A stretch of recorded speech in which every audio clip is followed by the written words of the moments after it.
Am I the a-hole for picking up my sister when she didn't want to babysit and causing the parents to lose $250? My female 20 younger sister, female 15, came to visit our city for a few weeks as part of her summer vacation. She split her time between my place and my aunt's, female 30, place. My aunt has 2 toddlers and is currently on maternity leave. While my sister was at my aunt's, she spent most of her time babysitting unpaid, while my aunt went out to see friends, get her nails done, dates with husband, etc. Every single day she was there. She was babysitting for between 4 to 8 hours a day. There was one day where my aunt was gone all day. She came home briefly and went back out again for the evening, leaving my sister with the kids literally all day. A few days ago, I asked my sister if she wanted to come to Dave & Buster's with me and some friends. She tells me she really wants to but can't because she's babysitting again. I told her that she's allowed to decline. She was a bit scared to say no, but yesterday she told my aunt that she can't babysit on Friday, today. My aunt says, "Too bad. They have a dinner reservation at an expensive restaurant and will lose the deposit, $250, if they don't show up." My sister told my aunt that she was exhausted from babysitting, but my aunt basically said, sorry, but she has to stay and watch the kids. My sister was disappointed, but didn't put up any more fight. At that point, I decided to intervene and told my aunt I'd be picking up my sister on Friday, and that's the end of it. She sent me a whole bunch of texts after that, but honestly, I didn't reply or even read them. I show up to pick up my sister and my aunt comes out to my car yelling at me. She says it's not my business what my sister does, and she's staying. I ignored my aunt and saw my sister at the door and yelled over to her to come get in the car. She did. My aunt couldn't believe that she was actually leaving and started yelling at my sister too. My sister looked scared, but I told her to just get in the car. We drove away. They couldn't find a replacement babysitter last minute and ended up missing their reservation and being charged for that cancellation. My mom is with me on this and said I did good for getting my sister out of the house. But another aunt heard about the story and she told me I shouldn't have picked up my sister after aunt number 1 said she already has dinner reservations. She also said that I shouldn't have intervened and should have let my sister learn to stand up for herself. So now I am questioning if I should have let my sister stay there and learn a lesson in standing up to people or if I did the right thing. Am I the a-hole for picking up my sister and leaving? Now for the top comments. Not the a-hole. I'm glad your mom is on your sister's side. She should learn to stick up for herself? She's 15 and being taken advantage of by her adult aunt. You did the right thing. Edited to add, the person who needs to learn here is your aunt, not to take advantage of her niece.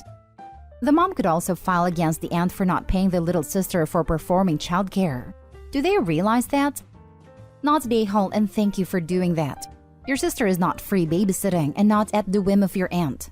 Also, shouldn't your aunt be bonding with the kids? Not sure how long maternity leave is where you are, but even a year. I'd expect the mother to be with baby a little more. I know parents need breaks, but a whole day? Not the a-hole. 18 months maternity leave. I don't have kids, so maybe I don't know how hard it is. But I was starting to feel like the babysitting was excessive, especially since my aunt has been off work for almost a year already and gets lots of help from her in-laws with the kids. I just didn't think it's my 15-year-old sister's responsibility for helping my aunt so much on her summer break. Not the a-hole, but why was your mother allowing this to happen? Not the a-hole. Yes, of course your 15-year-old sister needs to learn how to stand up for herself. All 15-year-olds do. And you know how they learn that? By having an adult, like yourself, model how to set boundaries and not let them be taken advantage of. She needed you to do this, so next time she can do it herself. I'm glad your mom is on your side and your sister's side. You did good. You're a great big sister. Your aunt sucks and is cheap AF. If she can't afford a $250 deposit for a reservation, she can sure as heck afford to pay a babysitter. Next story is titled, Am I the a-hole for telling my mother-in-law why I'm filing for full custody? My 28 female ex-boyfriend Mark, 30 male, has a girlfriend Janet, 32 female. Janet isn't a very family-oriented person and hates kids, which is ironic because me and Mark have a daughter, Cora. Recently, a situation came up where Janet tried to punish Cora by locking her out the house. We all lived around forests, so anything could have happened to her. Cora called me and I ended up picking her up and calling Mark because Janet wasn't answering the door. I called Mark and told him what happened, and he told me to at least listen to Janet's side of the story.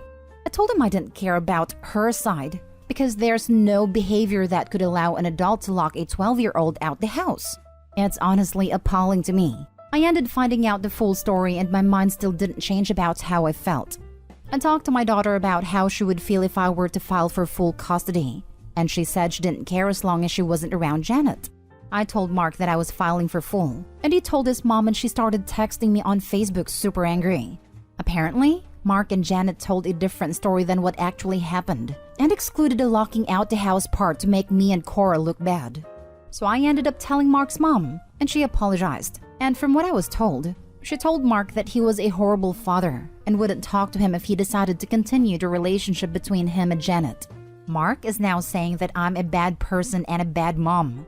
My sister thinks that I went too far and the situation could have been talked about. Now for the top comments.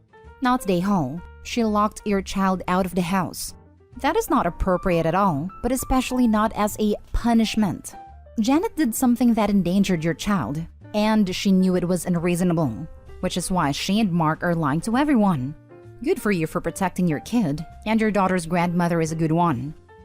Also, Opie needs to file for emergency protective custody until the hearing for full custody so the child doesn't have to go back. Not the a-hole. As part of the emergency protective custody, Opie should also file a police report. I'm not a lawyer, but how can it be legal for someone to lock a minor out of their home? My mother did it to me at about that age, except I was naked and it was January or February in Wisconsin, so cold and snowy. I started screaming for the neighbors, and she, being a former social worker, let me back in real fast. A few winters ago, someone in our neighborhood did that and a child passed away. Never lock a child out of the house, no matter the weather. It's horrifying that after being a social worker, she thought that was in any way appropriate. I'm sorry that happened to you. Not the a-hole. You're right, and this has nothing to do with where you live. There is no situation that warrants locking a 12-year-old out of their own home. Not ever. That's mistreatment/neglect. Period. And as someone literally old enough to be your mom, I'm so sorry, because that must have been genuinely terrifying for Cora and horrible for you to hear as a mom. It's one thing not to get along with someone or to have reasonable parenting disagreements, but I cannot imagine how frightening it must be to find out that someone to whom you have entrusted the safety of your child has abused that responsibility so egregiously. You don't need to like Janet or even get along with her or Mark, but you absolutely have a right to know that when Cora is at their home, she is safe. And she is not safe with an adult who thinks that it is appropriate to lock her out at the age of 12. You're right to file for sole custody. This is a safety issue. You are clearly not the a-hole. Next story. Am I the a-hole for saying my stepdaughter is not entitled to my late ex-wife or daughter's money? I am married to Ashley and our girls from previous relationships are both 17. My ex-wife was Sam. She and I were never a great couple, but we were great friends and great parents/co-parents. So we stayed very close after the divorce, and I was aware she had started saving for our daughter's future education. We had reached somewhat of a compromise on how to handle that. I did most of the spending on her adolescent activities and extras, so all her extracurricular activities, hobbies, and for the most part gifts that we shared, while she saved for the future in an effective way. I never knew how much was in the account until 2 years ago when my ex died. It was then I learned she had saved a hefty amount, and that aside for allowing for her funeral expenses, she had left money for our daughter to use as she saw fit outside of the college money. Ashley and I married 7 years ago, and at the time we had discussed money for the girls, etc. I explained I was not saving, but my ex-wife was. She had not started anything for her daughter at that point, and her ex was not saving either. So we started to put a little by when we could, but we were never able to save huge chunks at a time. After Sam died, money became a much larger issue. Ashley was upset to learn my daughter had a considerate amount more than my stepdaughter for college, and that she had money to spare. It only became a bigger deal this past May. My daughter told me she had decided to do community college in her mom's hometown so she could be close to her grandparents for a while, and could still follow her dreams. Ashley then brought up how some of that money could go to my stepdaughter. I told her no, that it was not our money, and even if she tried to suggest that it would be mine seeing as my daughter is a minor, I pointed out that it would be stealing to just take from her, and I had never contributed to that fund directly, and it would be taking my ex-wife's money. Ashley went off about Sam putting so much away when she knew our daughter had a stepsister, and how she was selfish to make her so much better off than her only sibling. I told her she needed to get over that, because Sam only had one child to think about, and it wasn't her job to think about my stepdaughter, or even any bio kids I could have had after our divorce. Ashley told me to think about my stepdaughter. I told her my stepdaughter is not entitled to my daughter's money or my ex-wife's money, whichever way she wanted to look at it. She asked how I could be so callous about her daughter's disadvantage. Am I the a-hole? Now for the top comments. Not the a-hole. Your ex-wife saved it for your daughter, not the stepdaughter, so she's not entitled to any of it. Those were my thoughts. Those are the facts. It's not even yours. It was saved by your ex-wife for her daughter. I think she would turn in her grave if you caved in and used some of it for your stepdaughter. Not the a-hole. Sam saved for her daughter. Her only daughter. Not for a stranger's kid who she had no responsibility for. Don't punish your daughter by taking away her college fund that her mother set up for her, just because your wife doesn't know how to make good financial decisions for her kid. I would never take from my daughter. I would also never expect Sam to have saved or given money for my stepdaughter. Mostly, I was just questioning my own handling of saying no and staying firm, whether I lack more care/compassion in this matter. You're definitely in the right. That money is for your daughter and your daughter only. You handled it well. Not the a-hole, but definitely explain to your daughter that it is her money left by her mother. It seems like she has a good idea of what she wants to do with it. Maybe talk to her about financial responsibility and all of that as well. I feel like your current wife might be the type to try and guilt your daughter into giving up some of the money or sharing. I don't believe my wife would go that far.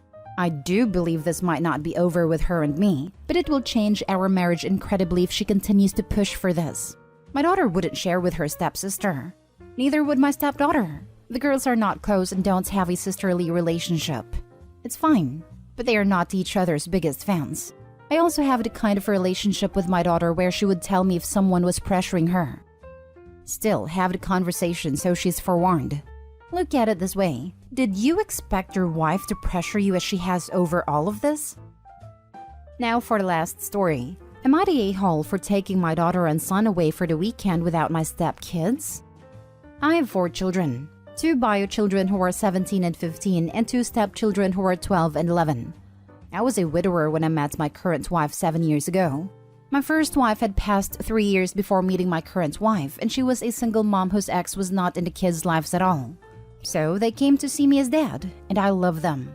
But I admit my love for them did come at the expense of my kids somewhat. Something that only truly stuck with me recently when my bio children told me they were done with any and all family time, that we were not a family, that they wanted to go live with their grandparents in another state. I was shocked. I had thought I had done a good job of being there for them and providing them with a family. We talked. They explained how to them my wife and stepchildren were not people they loved and considered family, and that by never getting time with just me, they felt like they had lost their whole family, that they did not consider it family time when we were all together. My daughter told me she was pretty much ready to leave and had even tried to graduate early, but due to her learning disability, she was unsuccessful. It was a huge wake-up call for me.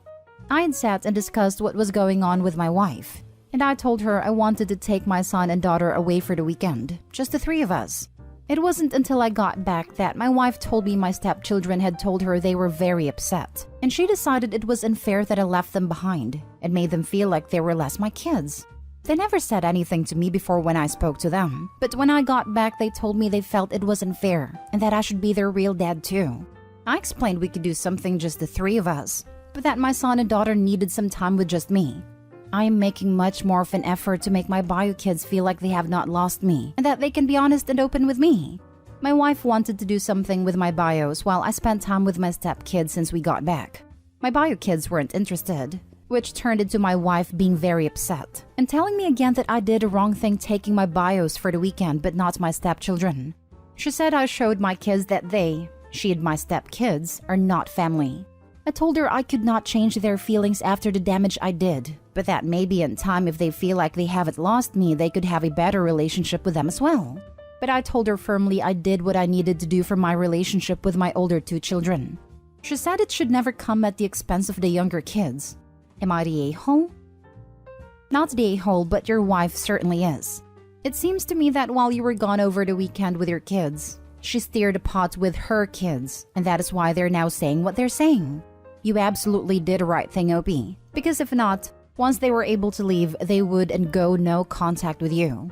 Let her know that the way her kids feel about one weekend is what your children have been feeling for the last 7 years. You did good stepping up for your stepkids, but it was the cost of your relationship with your kids and you're fixing that now. Also, she can't force time with your kids because currently they feel spiteful towards her. Because in their minds, she stole you/your time from them in favor of a new family with her, and they're not wrong. Stay firm with your wife and advise therapy/counseling for everyone involved, either group and solo. Keep listening to your kids' feelings and make sure they feel heard. Agree, your wife is the a-hole. She started the drama while you were gone, and if she ever wants a relationship with your kids, she needs to understand how they are feeling and not be offended when they don't want to spend time with her. Maybe as things improve and you give it some time, they may come around, but forcing them to do anything with her will just make it worse. I'm glad you're refocused on your kids and you shouldn't let her deter you.